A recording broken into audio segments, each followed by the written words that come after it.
What is going on, everybody? This is BroncoJuggalo. Yesterday, we brought you our spoiler-free review of Child's Play 2019.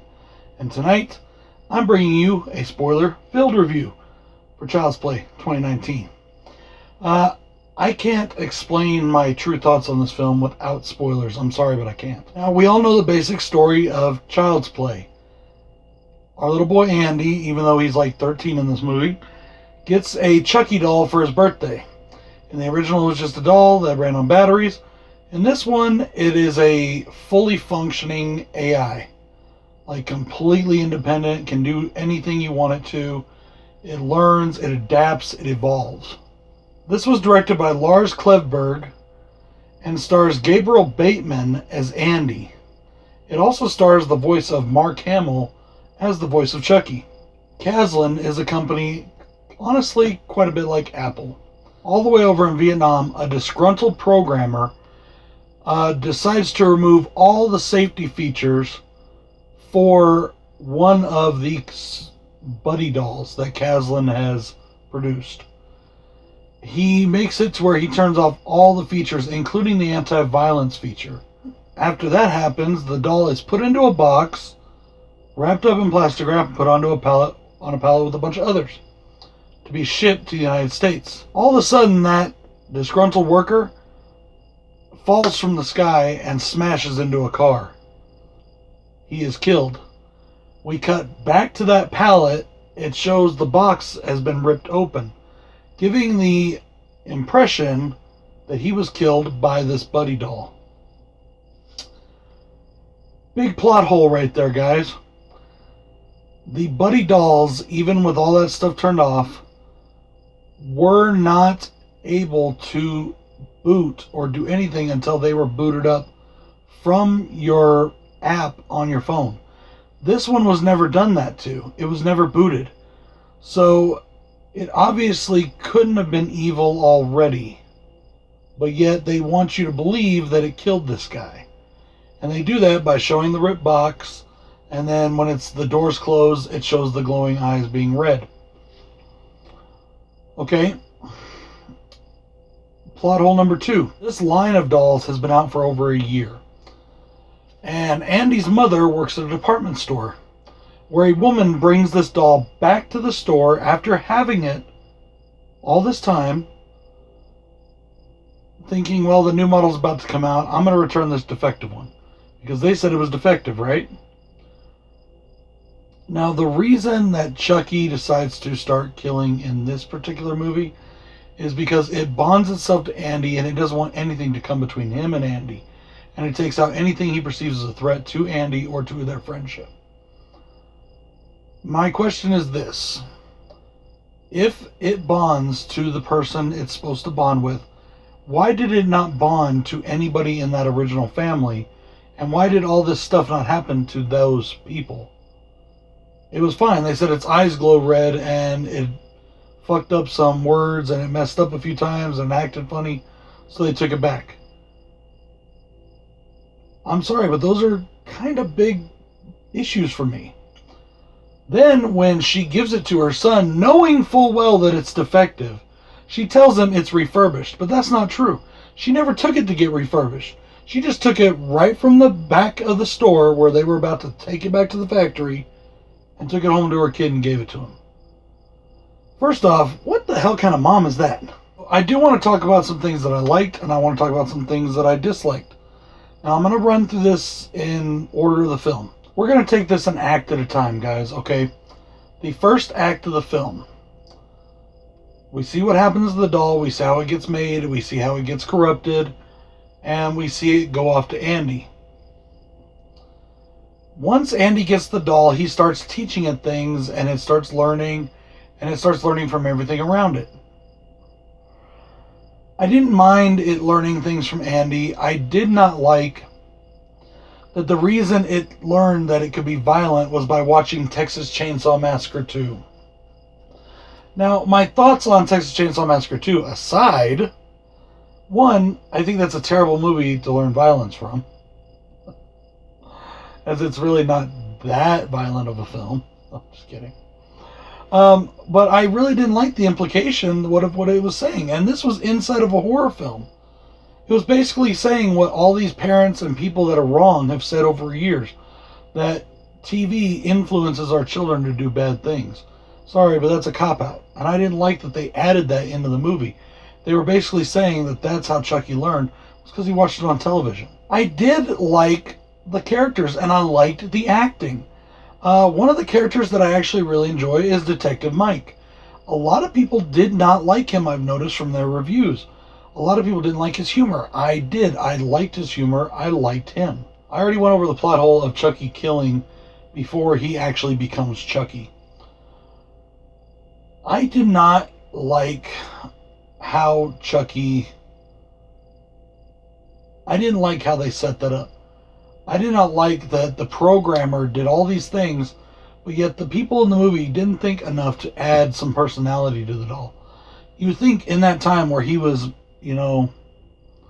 reprogramming the doll to be violent, he could have thrown in something like a personality. He has a computer at his disposal. He could have based the personality of John Wayne Gacy or whatever he wanted to do. I think it would add a much better touch to the Chucky character and the Chucky doll.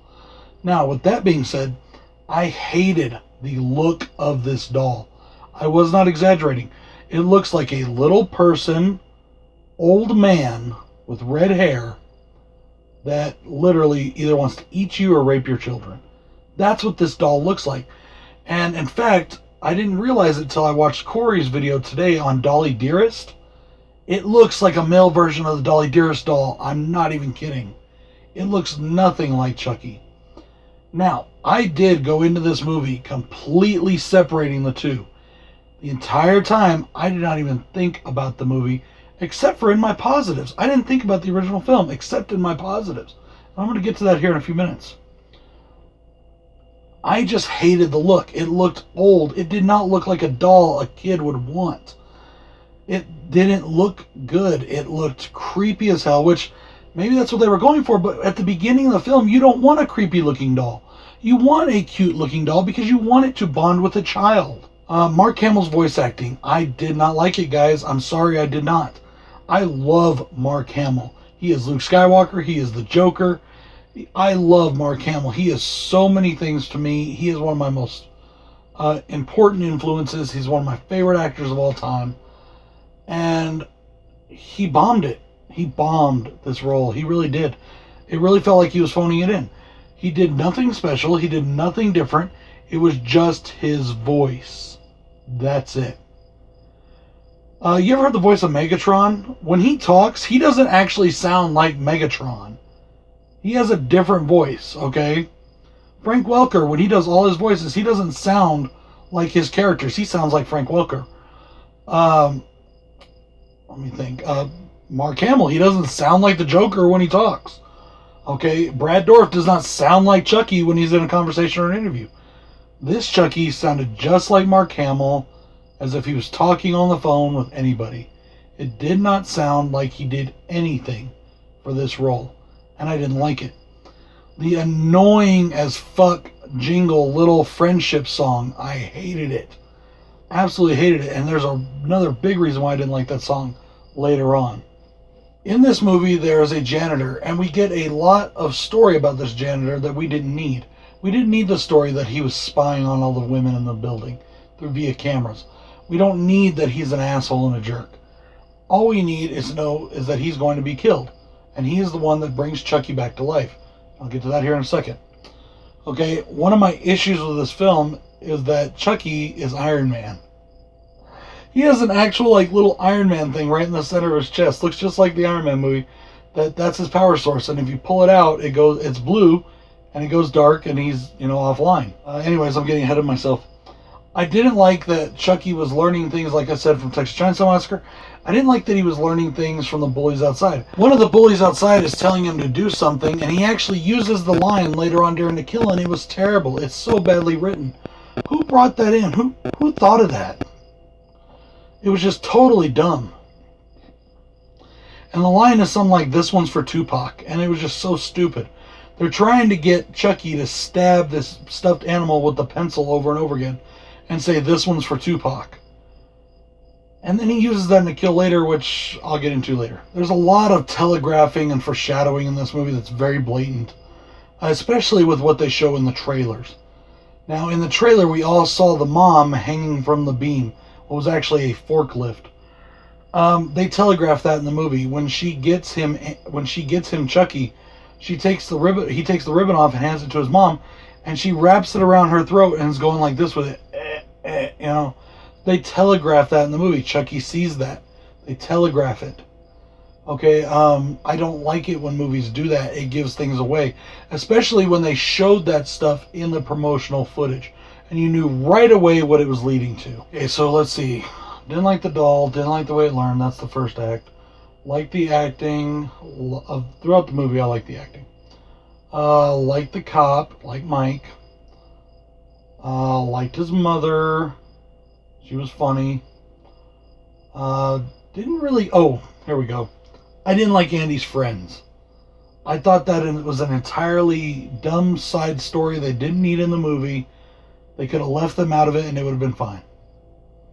No harm, no foul. They weren't needed.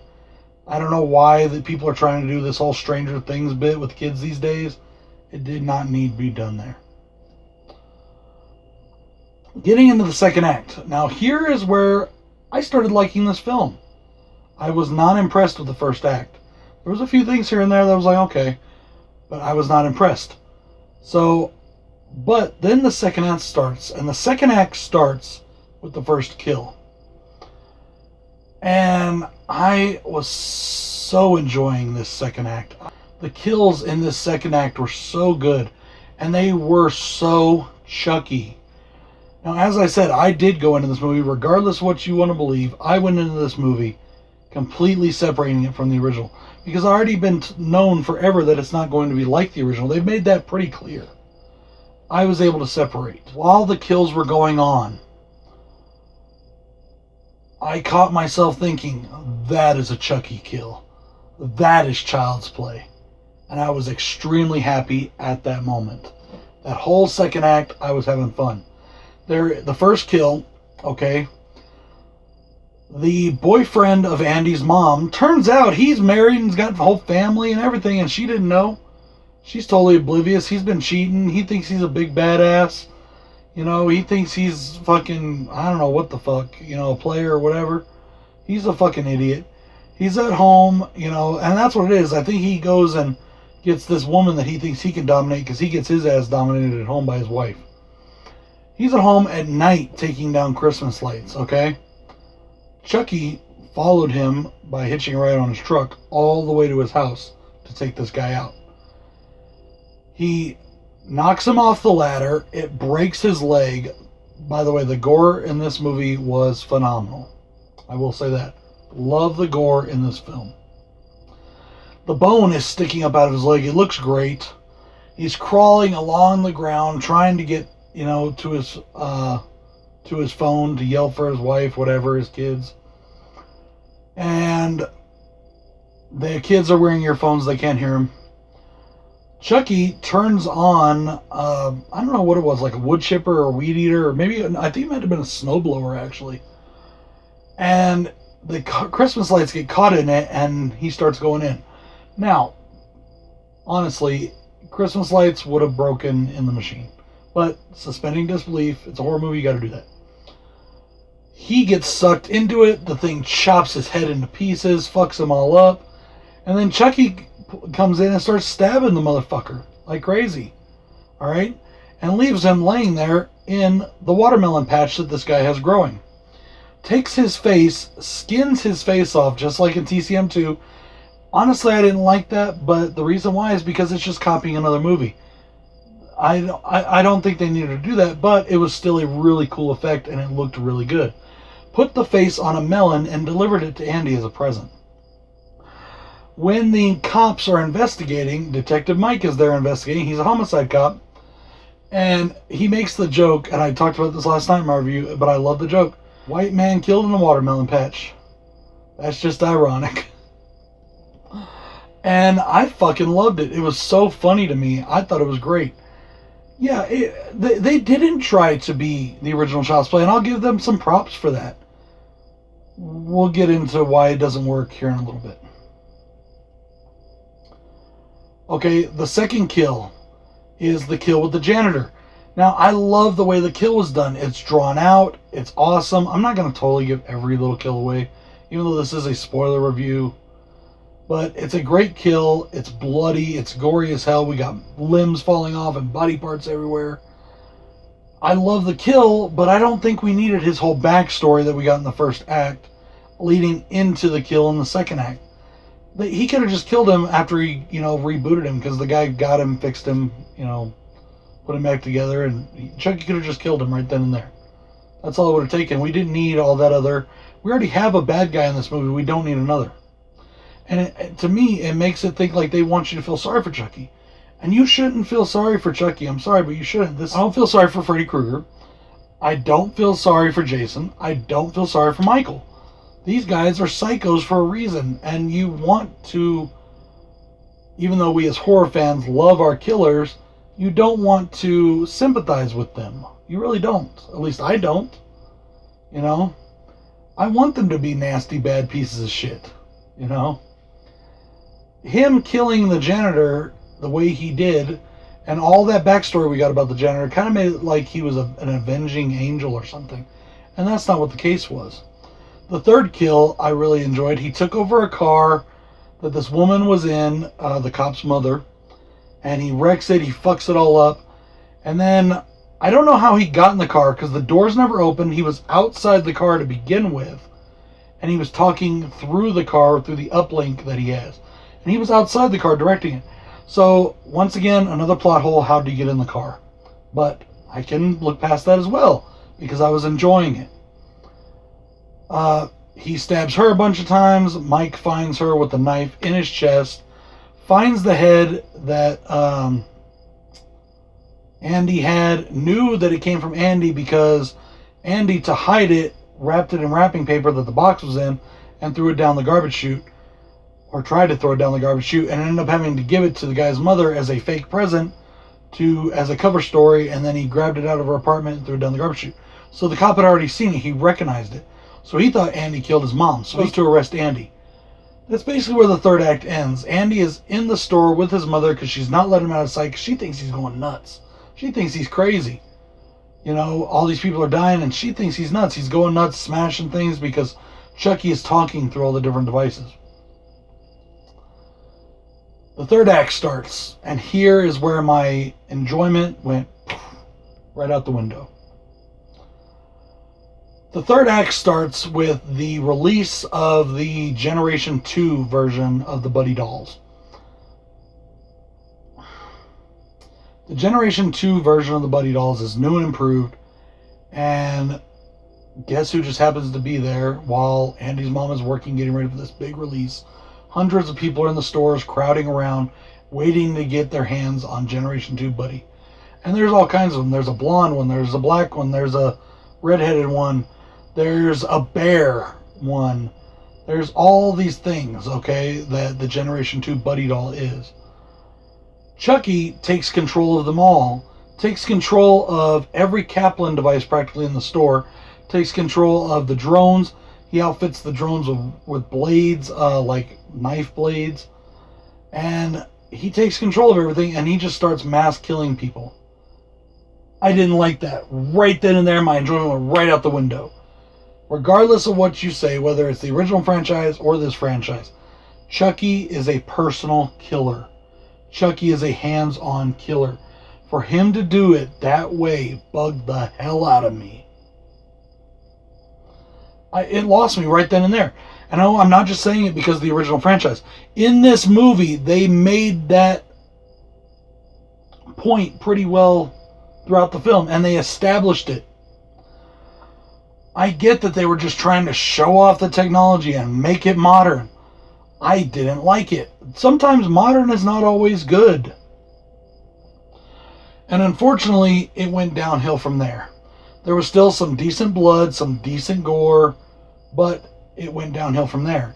All of a sudden, we started getting more CGI. We had a little bit of CGI blood and things like that in the original, or in the first couple acts. But now all of a sudden, we're getting complete CGI Chucky. Chucky's flying through the air at you with the knife. It's CGI and it looks terrible. It doesn't look anything like the actual doll did.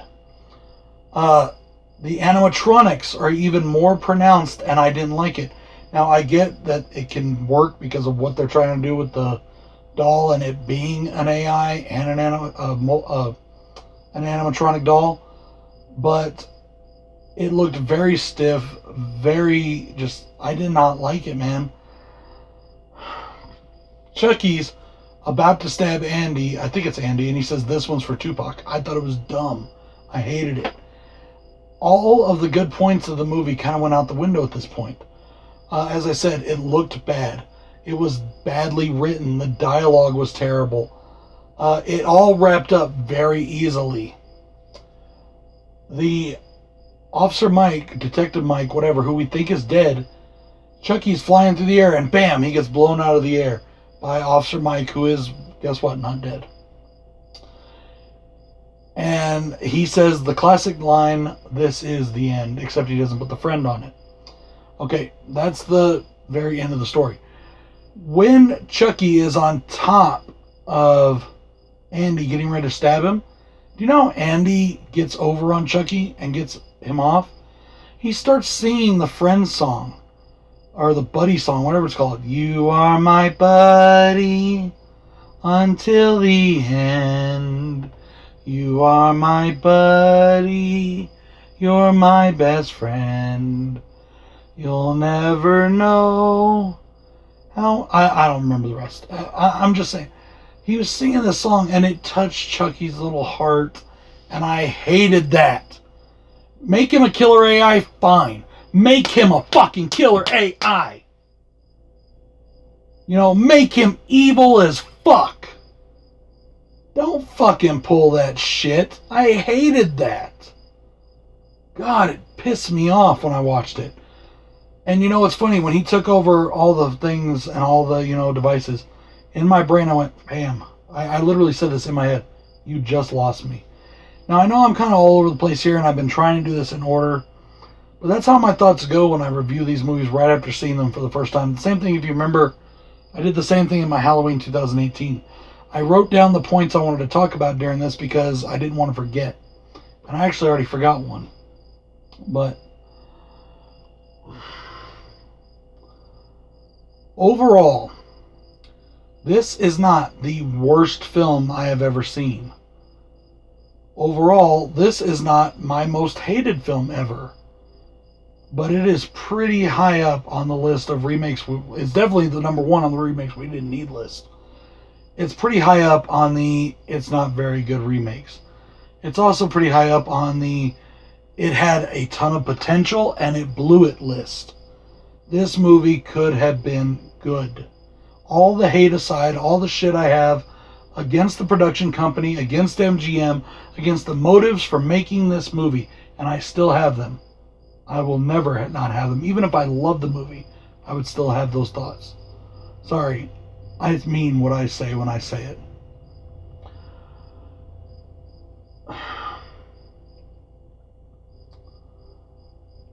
When this movie was good, it was good.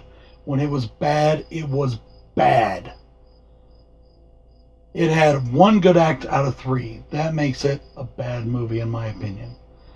If you want to see this movie, as I said, wait till it comes out and rent it at Redbox for 99 cents. And then if you like it, go buy it. At least then you know you're not throwing your money out the window. Just a quick recap. Good things. Acting, kills and gore, and Detective Mike and his humor. Those are the good things.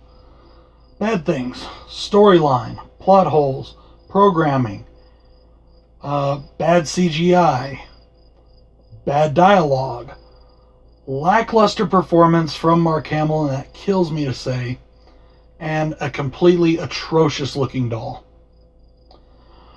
That's it in a nutshell, guys. I'm sorry, I really wanted to make this like a bullet point, bullet point, bullet point. Here's my thoughts, very coherent, and I think I just kind of rambled for a while, but oh well. That's just how I feel about this film. I didn't like it. Overall, I didn't like it. I liked that second act. I didn't like the movie as a whole. Anyways, guys, this is BroncoJuggalo saying peace.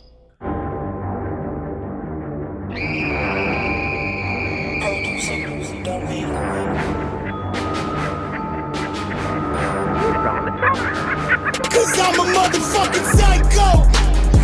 I'll cut your ass like